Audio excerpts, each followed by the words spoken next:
There's a truth most men will never admit. Obsession isn't born from grand gestures or desperate pleading. Obsession is forged quietly, in the spaces between words, in the way you move through your own world when she's not looking.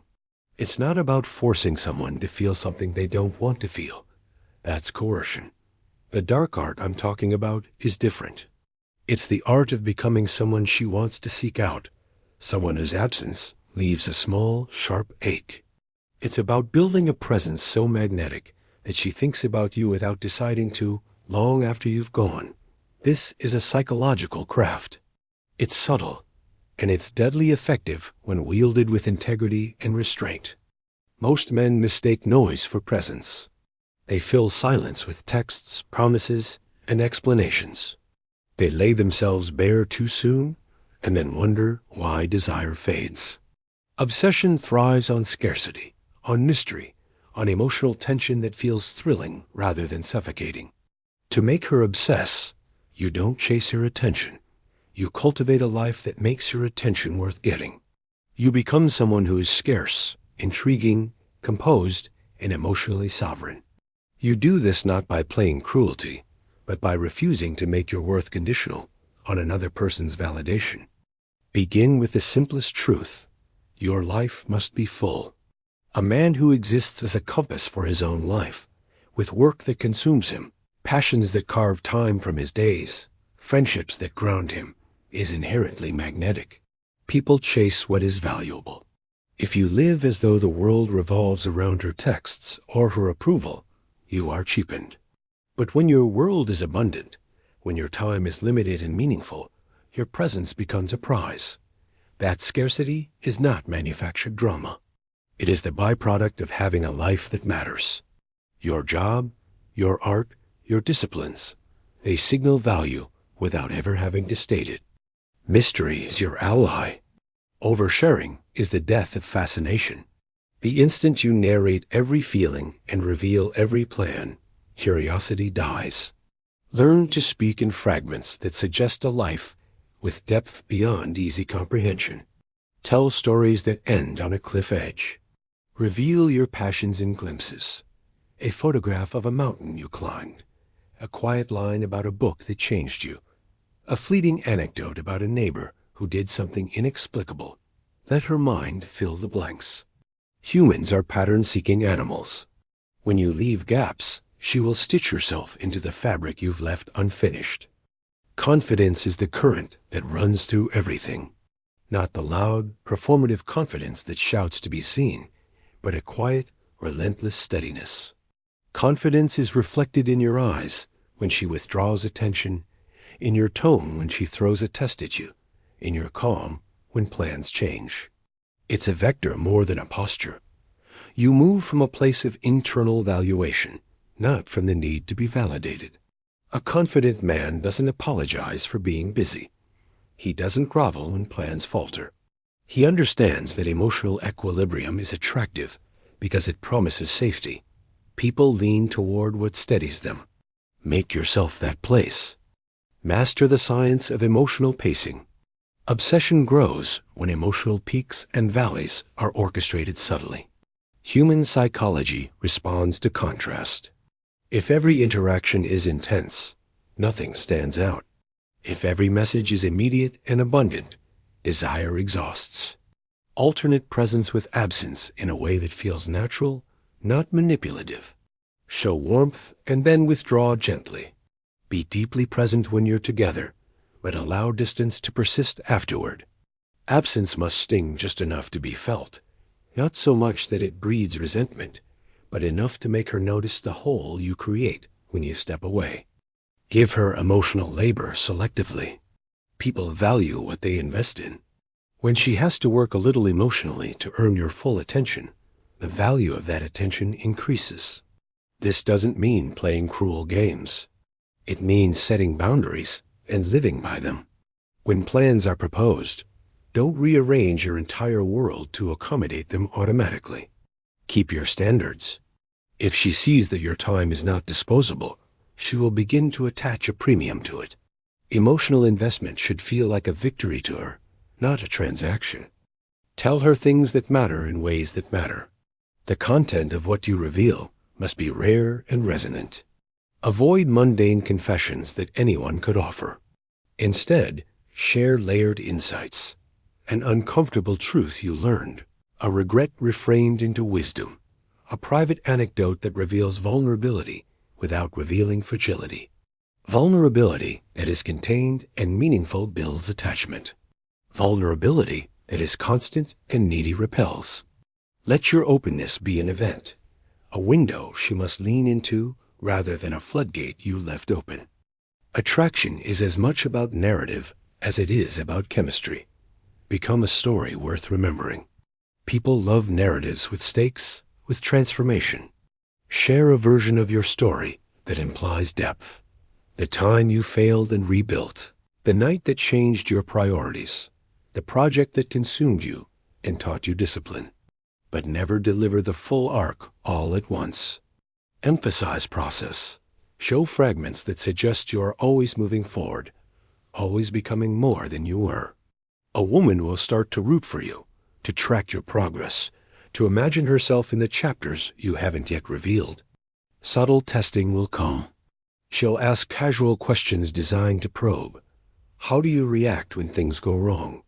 Do you make her center of your universe? Do you bend? These moments are not traps to be tricked around, but signals to be read. Respond with composure and clarity. If she pulls back, don't panic. Maintain your rhythm. If she teases, return playfully. If she challenges your values, stand by them. The man who remains congruent under testing becomes a lodestone. Inconsistency breeds doubt and dissolves desire. Presence is different from availability. Be fully present in conversation, in touch, in the small rituals you create with her. A joke that only you share, a playlist, a coffee shop you both consider your spot. Rituals build intimacy, and intimacy builds obsession when threaded with consistency and mystery. Create experiences that can become private echoes in her mind. A smell that reminds her of a night, a song that lands at a moment, a glance that locks like a key. Those private associations form the architecture of longing. Cultivate a mild unpredictability in your behavior that feels like depth rather than instability. Take a new route home and mention it casually. Show up with an unexpected ticket to a gallery, a black coffee at the precise moment she's thinking about it. Novelty triggers dopamine. When your interactions contain small, tasteful surprises, her brain rewards the pattern and starts seeking that reward more often. But balance novelty with reliability. Unpredictability without trust becomes anxious and unattractive. Mirror her while maintaining your own axis. Subtle mirroring, matching tone, phrases, or gestures, creates unconscious rapport. But don't lose yourself in mimicry. Keep your own axis, your own standards, your own plans. A man who echoes her in conversation but stands resolute in life becomes both familiar and solid, the exact blend that breeds attachment. People want the comfort of familiarity and the excitement of difference. Offer both. Make your social world visible but impenetrable. Let her see you have friends, a life that's rich and textured. Social proof matters. People are attracted to those who are valued by others. But don't allow her into every room you occupy. Let some scenes remain offstage. Your depth must feel earned. When she glimpses your life, your friends toast you. You command a room without shouting. She sees evidence of value she can't manufacture, and her desire pivots from curiosity to investment. Physical presence matters, not for its surface qualities alone, but for what it communicates. Good grooming, deliberate posture, and calm movement are small signals that compound over time. Move like a man who owns his space. Speak with deliberation. Make eye contact that says you're listening, but not devoting your existence to her approval. Touch with purpose. A palm at the back, a guiding hand, gestures that feel intentional and reassuring. The body remembers pattern long after words fade. Language is an instrument. Use it like a sculptor uses a chisel. Be precise, rarely verbose. Let your sentences land. Banish filler apologies that chip away at perceived value. Instead, speak in clarifying lines that convey judgment and taste. When you praise, make it specific. When you tease, make it clever. Vague compliments are currency everyone spends. Precise observations feel earned and therefore more expensive. Create an emotional contrast between the man she meets and the man the world sees. In public, be steady, capable, slightly distant. In private, allow a warm vulnerability that feels like permission. The contrast magnifies intimacy. She will hunger for the private calm she glimpses behind the public veneer. That private calm must be given sparingly and authentically, a sanctuary, not an entitlement. When she realizes she can access something secret and stabilizing through you, obsession becomes likely. Practice patient escalation. Intensity must be layered. Rush nothing. Sexual chemistry intensifies when anticipation builds intelligently over time. Touch that escalates slowly. Conversation that deepens incrementally. Shared experiences that create cumulative intimacy. These produce a slow-burning fixation more sustainable than a flash of fireworks. When the crescendo is carefully orchestrated, she won't just remember the peak. She crave the build. Guard your boundaries like a man guarding treasure. Boundaries are sovereign signals. They tell people how to treat you. Say no without apology when something compromises your time or values. Respect yourself by keeping commitments that serve your life. Those boundaries will either filter out those who don't match your egoic level or refine the attraction into something richer with those who do. Women who obsess over a man usually do so because he demonstrates a moral architecture. He has rules, and he lives by them. Be scarce in communication, rich in presence. Texts should be thoughtful, not constant. When you write as if your words are small gifts. Let them arrive with weight. Show interest, but not hunger. Let her wonder why you didn't reply sooner, not because you're playing a game, but because your time is owned by projects, obligations, and rhythms that matter.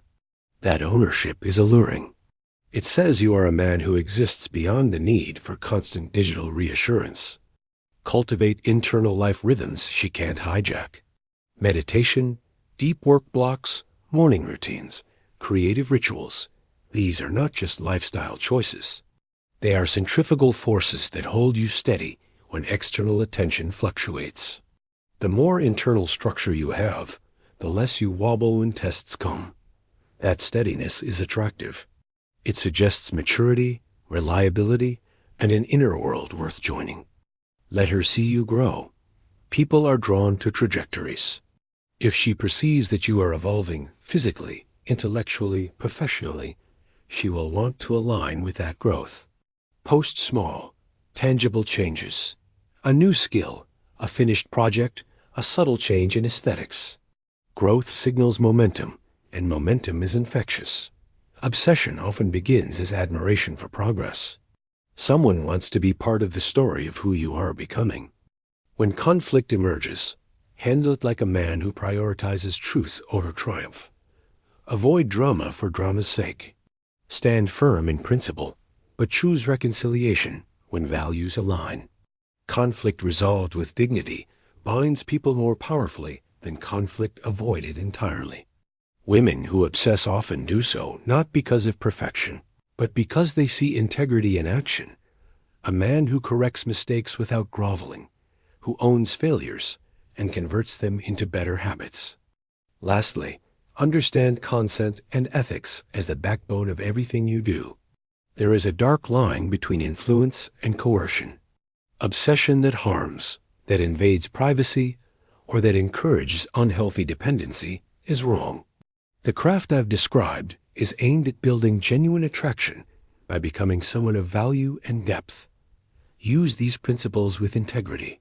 Let desire grow because you are compelling, not because you brokered weakness. The most powerful attraction is the one that allows freedom, She chooses you again and again because your presence enriches her life rather than consumes it. These are the subtle mechanics: scarcity with substance, mystery with warmth, steadiness with surprise. Master them, and you will create a gravity that draws her in without forcing her will. She will think of you when she wakes up, when a song plays, when a scent drifts past. She will find reasons to check her phone, to remember your laugh, to fold you into the imaginary future she's building. That longing, when rooted in respect and mutual interest, can become an obsession of the healthiest kind, one marked by devotion, curiosity, and deep emotional investment. Becoming someone who inspires that level of attention takes time, discipline, and ruthless self-honesty.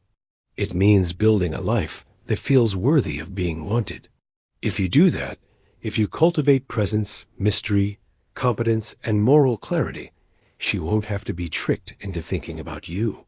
She want to. And wanting you will become an act, she repeats, not because she's trapped, but because you've become, quietly and indelibly, indispensable.